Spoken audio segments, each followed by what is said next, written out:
Olá, eu sou Lucas Stanislau e esse é o BDF Entrevista. No dia 7 de setembro de 1822 foi dado o grito que anunciou a independência do Brasil. Mas esse foi só um de muitos episódios que formam o complexo e longo processo da independência do nosso país. Num dia como hoje, num 2 de julho, mas de 1823, um outro episódio muito definidor dos rumos da nossa nação aconteceu na Bahia, quando o povo, e aí já brasileiro, expulsou definitivamente os portugueses do nosso país e saiu vitorioso na Guerra de Independência da Bahia. Hoje a gente recebe um dos maiores estudiosos e pesquisadores do tema da independência do Brasil, o historiador e professor de História da USP, João Paulo Garrido Pimenta. Prof, obrigado pela sua presença aqui no BDF Entrevista. Um prazer te receber aqui nos nossos estúdios. Prazer todo meu, Lucas. Uma alegria estar aqui com vocês. Maravilha. Professor, queria começar te perguntando o que era essa Bahia de 1822, 1823 e o que era, ou melhor dizendo talvez, o que ainda não era esse Brasil, esse território brasileiro nessa época das guerras de independência no país. O Brasil não era uma nação, não havia ainda um Estado nacional brasileiro, não havia uma identidade brasileira a ponto de pessoas se reconhecerem nessa condição. Quando a gente fala da história do Brasil, essa é uma confusão muito frequente, é o que nós chamamos de um anacronismo, que é a transposição automática e cheia de problemas das lógicas de uma época para outra época. Uhum. Então, como se o mundo sempre fosse o mundo que nós vivemos hoje. No passado as coisas eram diferentes. O estudo do passado é sempre um entendimento dessa diferença e uma aceitação da diversidade humana. Essa é uma das grandes forças do estudo da história. O Brasil, então, não era nada disso que é hoje. O Brasil de hoje estava em construção, porém, na época da independência. E é isso que torna, então, esse processo e todos os acontecimentos relacionados a ele tão importantes.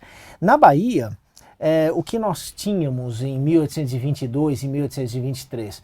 Nós tínhamos, então, portugueses, porque não havia brasileiros em parte nenhuma, mas portugueses que estavam profundamente empenhados nas disputas políticas da época, que vinham desde 1820, de 1821, que estavam começando a definir uma diferença entre os portugueses brasileiros. Na independência da Bahia, então, a oposição entre brasileiros e portugueses, Lucas, não é uma oposição nacional, porque não existiam essas nações bem definidas. Era uma oposição de partidos. Mas esses partidos também não eram a mesma coisa que eles são hoje. Claro.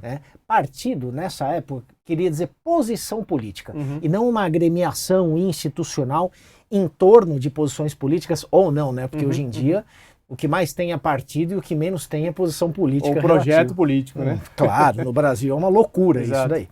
Na época, então, partido significava pessoas que eram favoráveis a uma causa, a um projeto, a uma mobilização, a uma direção política. Então havia, sim, não só na Bahia, mas em outros lugares do Brasil, cada vez mais, entre 1822 e 1823, Partido Brasileiro e Partido Português. O Partido Brasileiro defendia que independência deveria ser separação total entre Brasil e Portugal, enquanto que esse Partido Português defendia a manutenção dos tradicionais vínculos entre Portugal e Brasil.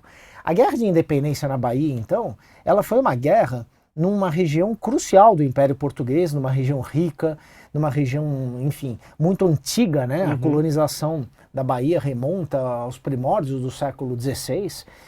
A Bahia foi, inclusive, a primeira sede administrativa do governo português no Brasil, lá em 1549. Então a Bahia é uma província muito importante do Brasil e o Brasil é uma parte do Império Português na época da independência. O que está sendo definido ali então, e a Bahia é muito importante também nesse aspecto imediato dessa época, é a possibilidade de que o Brasil se separe totalmente de Portugal e que essas importantes províncias que faziam parte do Brasil sigam não mais com Portugal, mas sigam com o novo Império do Brasil, que será a base então para esse Estado brasileiro, para essa nação brasileira, para a identidade brasileira, que, repito, não existiam, estavam sendo criados. Claro. Agora, professor, esses debates e todas essas ideias, elas ocorreram muito nas chamadas Cortes de Lisboa, né, que foi fruto de um processo de 1820 da Revolução do Porto em Portugal. E isso influenciou muito os rumos da independência brasileira. E aí a Bahia, assim como várias outras províncias, tinham representação nessas cortes e, de alguma maneira, isso mudou os rumos do Brasil e meio que selou ali o destino da separação, né, de Portugal e Brasil. Qual que foi essa influência, principalmente na Bahia, com as nomeações, com as indicações que eram feitas de Lisboa para a Bahia, e como é que isso acirrou ainda mais essa rivalidade entre portugueses brasileiros e portugueses da metrópole? Sim, o que acontece é que nos séculos XVI, XVII, XVIII, no começo do século XIX, o Brasil não era uma unidade, já disse, não era uma unidade política, não era uma unidade nacional, então não era ainda um conjunto de pessoas que agisse para os mesmos propósitos e em separação às políticas de Portugal. Só que a transferência da corte para o Brasil, que foi efetuada em 1808, ela começou em 1807, fugindo a corte portuguesa das guerras napoleônicas e da invasão francesa do território de Portugal. Essa transferência da corte, num primeiro momento, ela reforçou a unidade do Império Português, porque ela evitou, então, a prisão, o cativeiro do rei, que na época era um príncipe. Que aconteceu com a Espanha, por exemplo. Que aconteceu com a Espanha. A desagregação imediata, então, do Império sem o centro de coesão, que era o príncipe regente, a monarquia, né, a rainha. Então, num primeiro momento, a transferência da corte para o Brasil em 1808, ela foi bem sucedida. Uma parte da comitiva, inclusive, aportou em Salvador, antes de aportar ao Rio de Janeiro. Foi o caso do príncipe regente Dom João. Então, o Dom João ficou algumas semanas em Salvador, que era outro centro importante, antes de ir para o Rio de Janeiro, que era a capital. Essa transferência da corte, então, foi uma grande mudança no Império Português.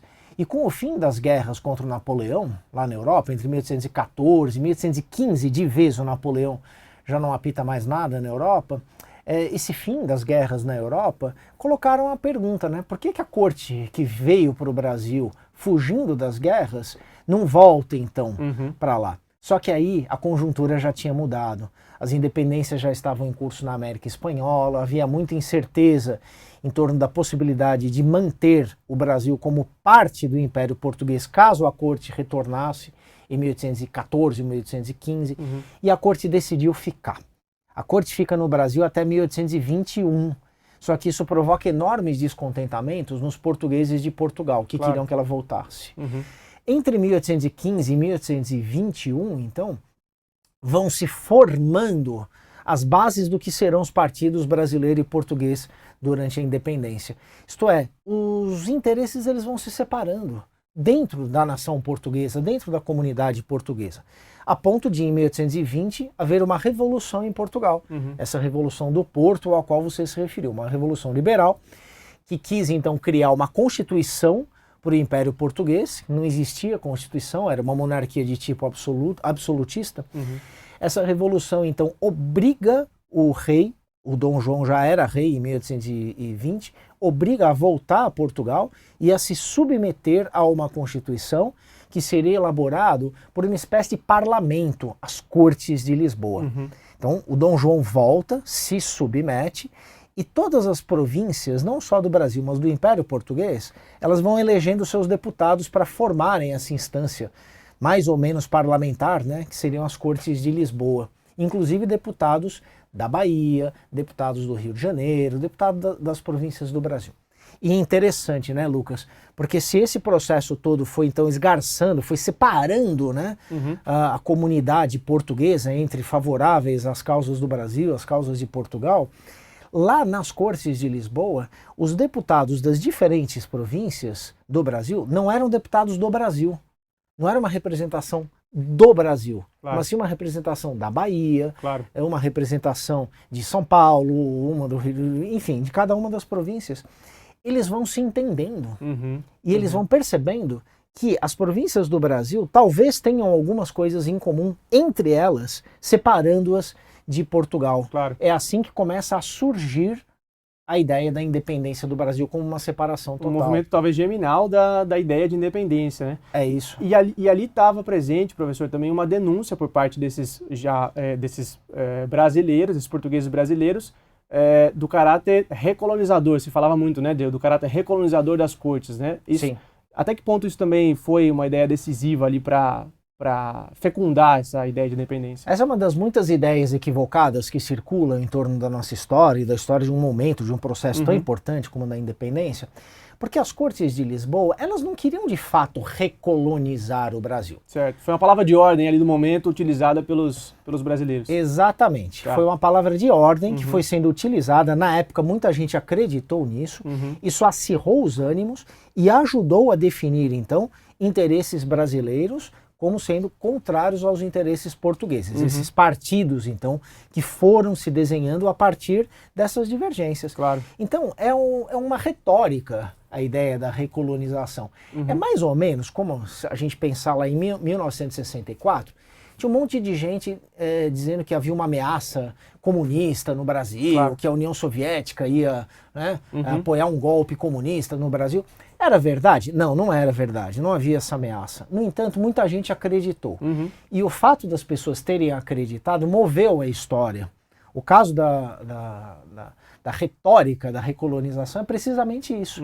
Uma coisa que não existia, existiu apenas como um discurso, mas esse discurso foi suficiente para convencer e ajudar, então, a separar esses interesses entre os portugueses, em termos de interesses de brasileiros portugueses e de portugueses da Europa.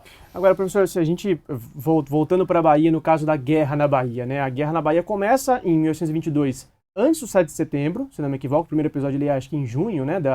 Quando tem a efeméride famosa da morte do soldado Tambor, Soledade, né? Que marca ali um pouco esse início da guerra, mas se estende para depois do 7 de setembro também, até julho de 1823. Se a gente pudesse elencar esses dois momentos, né, a guerra do povo baianense, né, como se dizia na época, do povo ali da região, mas depois a guerra brasileira de um exército pacificador formado por outras províncias, né, se a gente puder diferenciar esses dois momentos, como é que eles aconteceram e como é que se dá esse fio que conecta um momento no outro? Como tantas coisas importantes, violentas, transformadoras, processos históricos importantes, as guerras de independência, elas não começam no Brasil como guerras de independência. No caso da Bahia, isso é nítido. Começa como uma disputa pelo governo local. Antes mesmo, então, da formalização da independência, do 7 de setembro, antes mesmo, começa como uma disputa pelo controle do governo da província da Bahia. No entanto, o desenrolar das coisas no Império Português, como eu acabei de explicar, vai colocando novos elementos. É muito interessante que a vida política das sociedades em geral, ela se faz, claro, de interesses, de posições, mas ela também se faz muito de circunstâncias, de momentos, de oportunidades. Então, à medida em que foram se separando os interesses do Brasil e de Portugal, antigas disputas, elas foram sendo alimentadas por essas novas disputas e foram alimentando também essas novas disputas. Então vamos lá. Na Bahia, em nenhum lugar, as guerras de independência começam como uma tentativa de separar perfeitamente o Brasil de Portugal. Começam com outras circunstâncias. Só que à medida, então, que essa separação vai avançando, os interesses vão se tornando cada vez mais violentamente opostos. Então, o que foram as guerras de independência? Foram enfrentamentos militares que foram uma parte dos enfrentamentos políticos entre aqueles que defendiam a causa do Brasil e aqueles que defendiam a causa de Portugal. Então, em 1823, isso já está perfeitamente definido. Claro. Ou seja, o que acontece em 2 de julho é quando Salvador finalmente é tomada pelo exército brasileiro, que não é um exército nacional brasileiro, é um exército que serve aos interesses dos partidários da causa do Brasil. Claro. Então, nesse momento, já há uma polarização, mas essa polarização foi sendo construída pelos anos de 1822, 23, até 1824. Tanto é que as guerras de independência aconteceram não só na Bahia, mas no Maranhão, no Piauí, no Pará, um pouco menos, na província Cisplatina, que hoje é o Uruguai, mas que à época era uma província, primeiro do Império Português, depois do Império do Brasil. Em todas essas regiões houve guerra. Por que houve guerra? Porque havia gente favorável a uma coisa e havia gente contrária a essa coisa. Claro. Então uma das formas de enfrentamento foi um enfrentamento militar. Agora, é interessante a gente trazer essa ideia de guerra, né, e revelar um pouco essas concepções, porque isso meio que desmonta um mito de uma certa historiografia oficial, de que a independência do Brasil foi um grande acordo, foi um processo pacífico, né, foi pelo alto, quando na verdade se a gente olha para os interesses locais sendo jogados ali nos territórios, ela foi muito conflitiva e também muito diversa, né? Essas peças desse mosaico tão complexo, né? Ela foi, se a gente olha para isso, tinham interesses muito diversos, né, entre as regiões. Veja que loucura. Na própria época, durante a independência, quando ela ainda não tinha se completado, as guerras ainda estavam em curso, os outros enfrentamentos não militares ainda estavam em curso, começou a surgir uma versão de que as coisas que estavam acontecendo eram coisas especiais. Por quê? Porque eram muito transformadoras, porque havia uma grande revolução em curso, então as coisas estavam mudando, mas elas estavam mudando pacificamente. Então é a ideia da Revolução Conservadora. Claro. Ela moveu o próprio processo de independência. E o contraste que foi utilizado foi o das independências da América Espanhola, mas também da Revolução Francesa, de outros episódios da história da humanidade.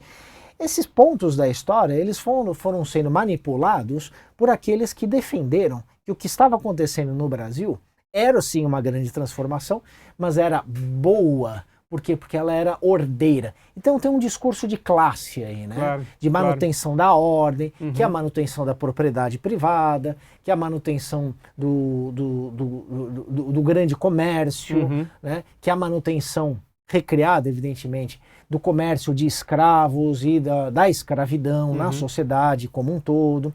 Então é um discurso conservador, que obedecia então a certos interesses. Mas ele foi sendo criado, como toda boa ideologia, boa eu estou ironizando aqui, para corresponder ao conjunto da sociedade. Então, nessa definição de ideologia, uma definição preliminar, mas ela é útil para nós aqui, né, interesses de um determinado grupo da sociedade, eles são vendidos, eles são veiculados, eles são esparramados como se fosse um interesse do conjunto da sociedade. Claro.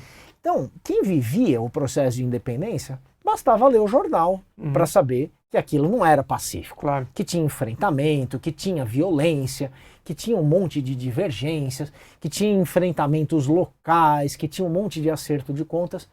Era um processo violento.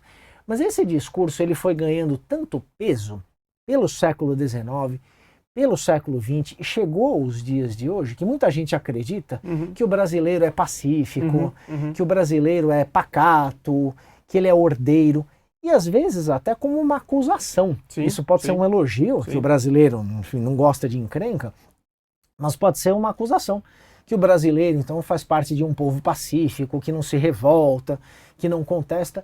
Isso não é verdade, né, Lucas? Basta a gente andar na rua aqui que a gente vê a violência em cada canto do país, e sempre foi assim nesses 200 anos.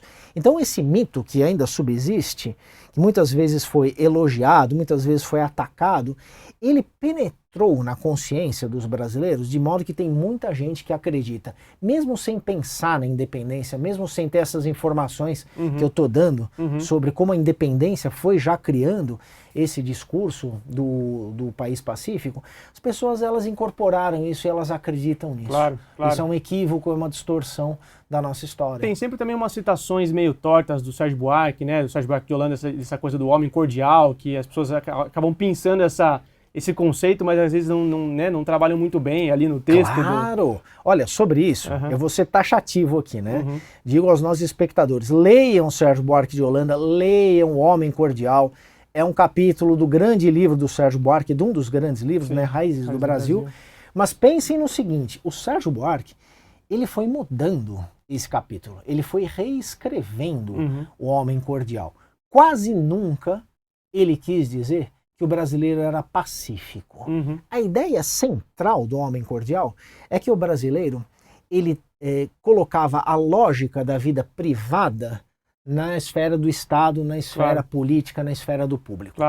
Então o brasileiro trataria, segundo o Sérgio Buarque, as coisas no público, na coletividade, como ele trata no âmbito privado. Né? Uma herança lusitana também, né? Influência. Seria uma herança lusitana, com modificações, com alguns detalhamentos vamos concordar que essa foi uma bela ideia. Claro, né? claro. Agora, essas ideias, né, professor, de quem é o brasileiro e como foi formado essa identidade também estão aqui nessa sua obra, né? A Formação da Nação Brasileira, 2024, né? O senhor me dizia? É isso. Editora Contexto, que trabalha também um pouco, né?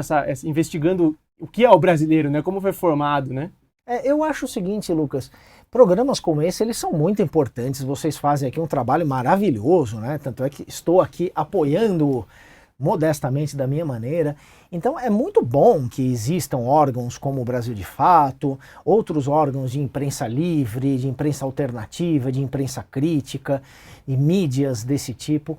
Então que as pessoas aprendam, que as pessoas pensem, que as pessoas estudem com base nisso. Mas só isso não basta. Por quê? Porque aqui é uma comunicação rápida. Então a pessoa que está nos assistindo, ela está pegando isso aqui de maneira rápida, ela está tendo algumas impressões, ela está reparando em algumas coisas. Ótimo, já é um estímulo. Mas é necessário que as pessoas leiam. Claro. E eu acho que a leitura é insubstituível. Eu sei que isso soa meio fora de moda, né, nos dias como hoje, mas na leitura nós paramos para prestar mais atenção naquilo que está sendo dito. Então é necessário completar esse tipo de suporte com a leitura. Tudo bem, eu estou aqui fazendo uma publicidade do meu livro, mas podem ser de outros livros. Acabei de falar do Sérgio Buarque de Holanda e tantos outros livros que completam essa função do pensamento crítico. Eu acho que isso é fundamental. Sem dúvida.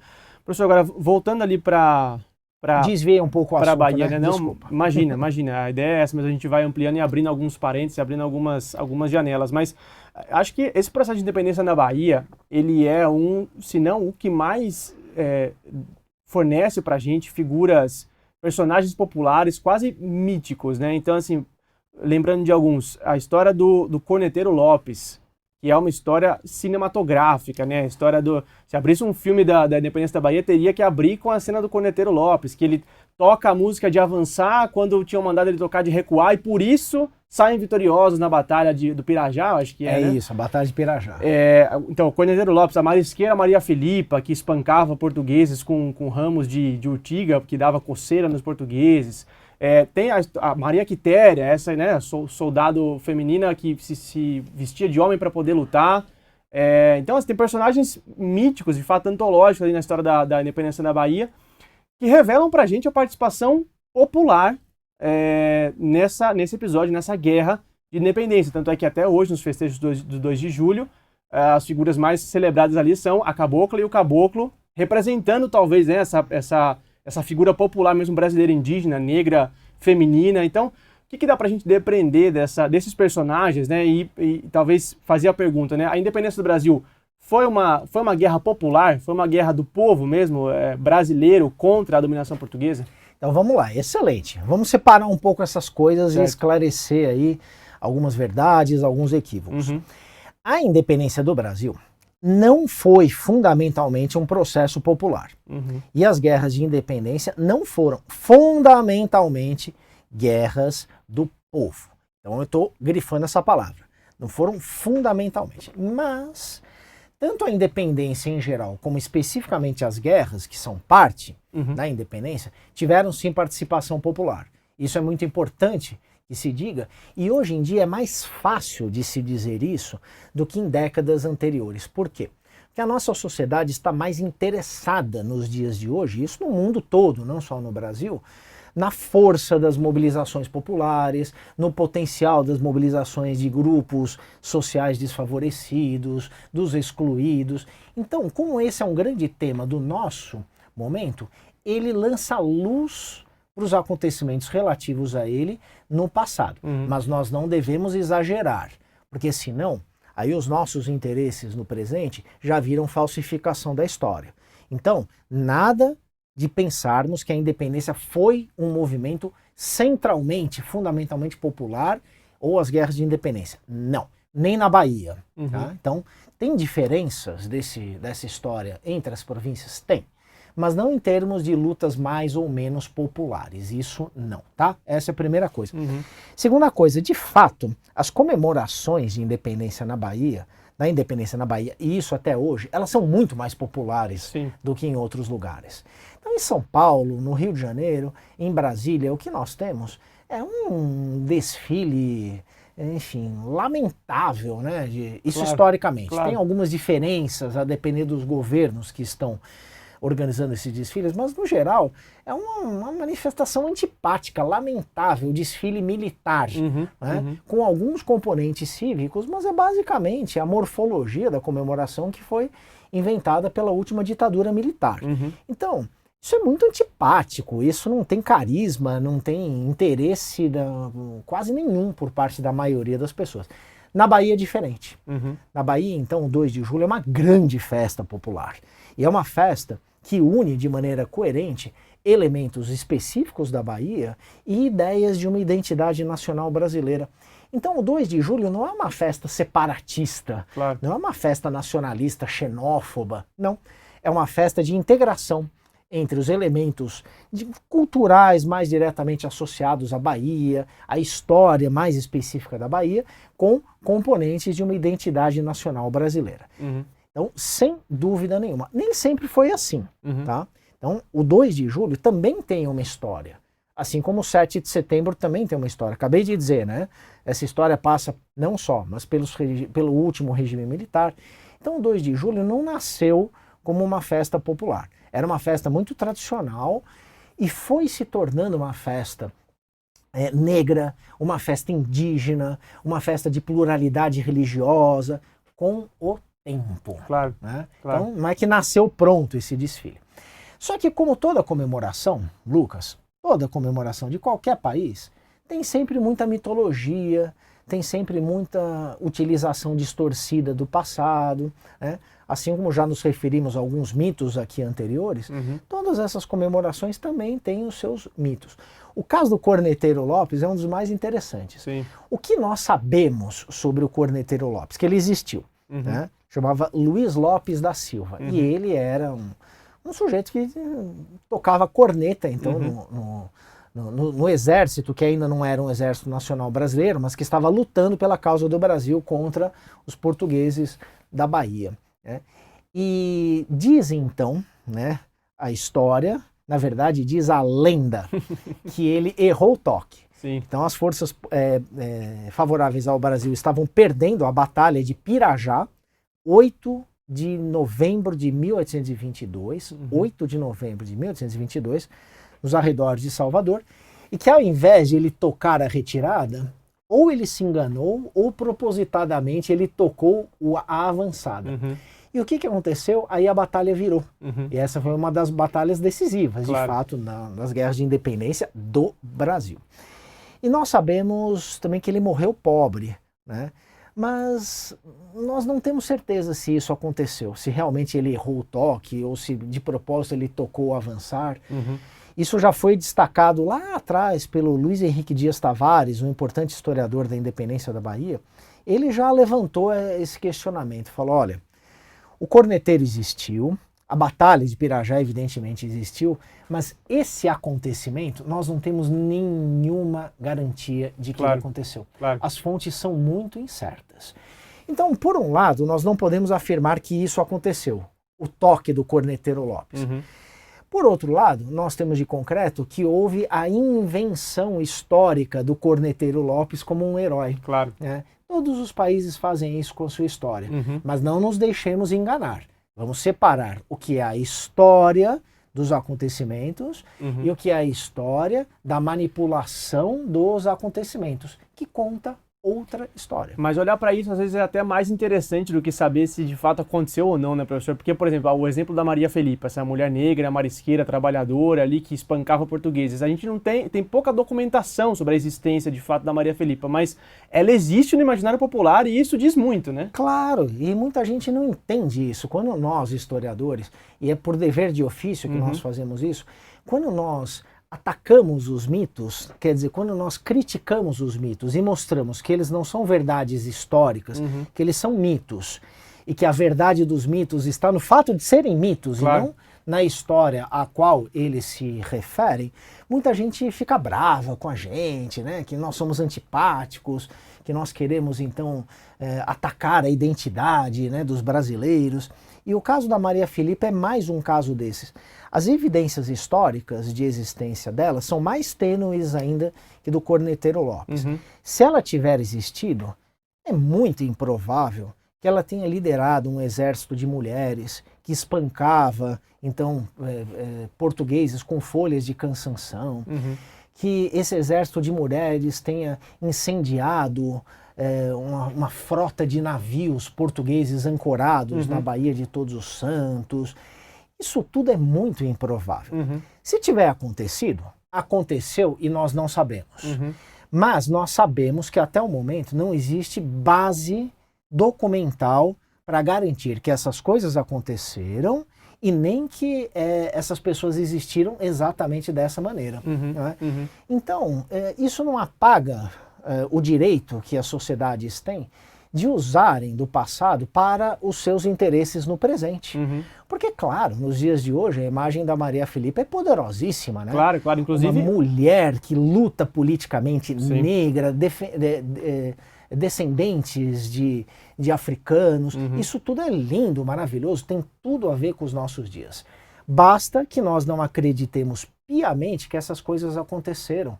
Basta que nós acreditemos que essas coisas, representadas pelo Corneteiro, pela Maria Filipa, possam acontecer no futuro. Claro. Mas elas não pertencem ao passado, até que se prove o contrário. Claro, inclusive a figura do Labatut, do Pierre Labatut, general francês que liderou ali esse exército pacificador, nas comemorações do 2 de julho foi sendo muito mais ofuscado e a figura da Maria Filipa muito mais reverenciada de um tempo para cá, né? Então isso indica muito também a movimentação da sociedade brasileira. Se os dois... O Labatut existiu, claro. Ele está amplamente documentado. Se a Maria Filipa existiu, pelo que nós sabemos, o Labatut foi muito mais importante do que a Maria Filipa, se ela existiu. Né? Mas, repito, no imaginário nacional, a Maria Filipa é muito mais importante, muito mais valorosa do que o Labatut.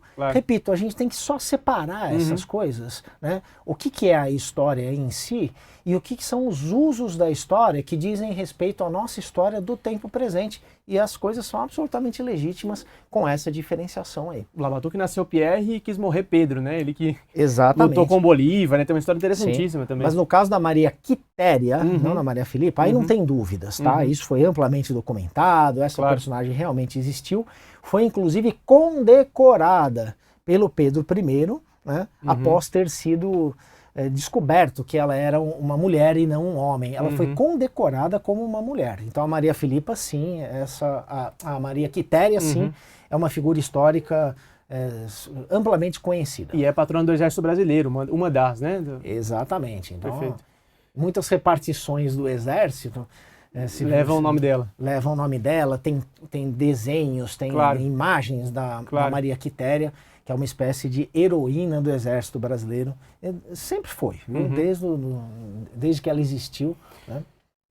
Uma resposta anterior você mencionou o conceito de revolução, mas uma revolução conservadora, né? Então, como foi a disputa em torno das estruturas de poder econômicas e políticas ali da independência encaradas na figura da propriedade, do latifúndio e da escravidão? São dois pilares que vinham sendo cultivados pelo Império Português e que foram extremamente conservados por esse processo revolucionário de independência do Brasil. Como foi essa disputa e como foi essa preservação de poder pelas elites do momento? Em primeiro lugar, por que um grupo suficientemente grande de portugueses do Brasil resolveu então se separar de Portugal, criar um novo Estado, junto com uma nova nação, com uma nova identidade, com uma nova definição territorial? Por que as coisas não ficaram do jeito que elas estavam?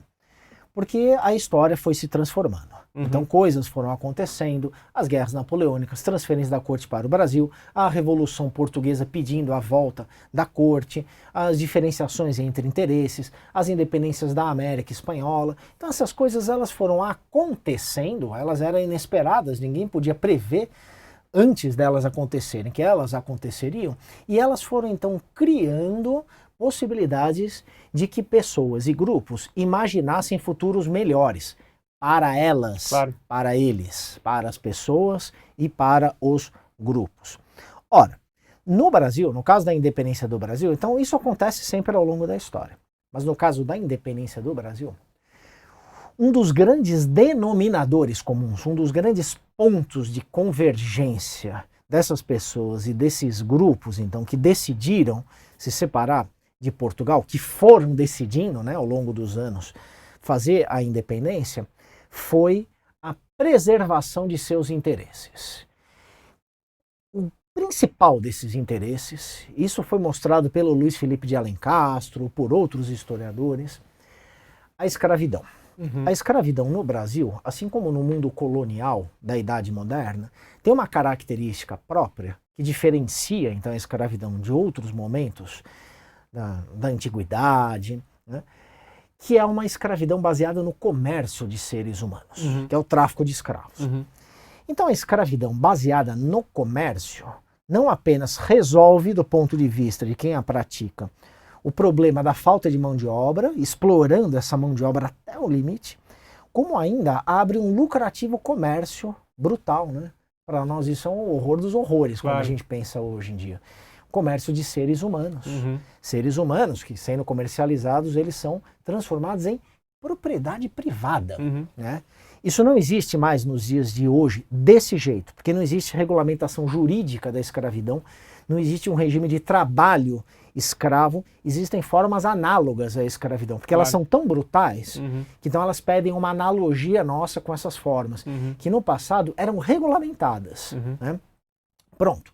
Por que a escravidão baseada no comércio de escravos está em risco no final do século XVIII, no começo do século XIX, mais especificamente nos primeiros anos do século XIX? Por causa da expansão imperial britânica. Certo. Os interesses britânicos, eles levam então a tentar estrangular o comércio de escravos no mundo inteiro. A Grã-Bretanha está interessada na promoção de mão de obra assalariada. Pronto. Então, os grandes senhores de escravos, os comerciantes ligados ao tráfico negreiro, no Brasil, em Portugal, na África, se sentem ameaçados. E entendem, então, que as desavenças políticas entre Brasil e Portugal são uma bela de uma oportunidade para reforçar, então, os seus interesses em torno da escravidão e do tráfico negreiro.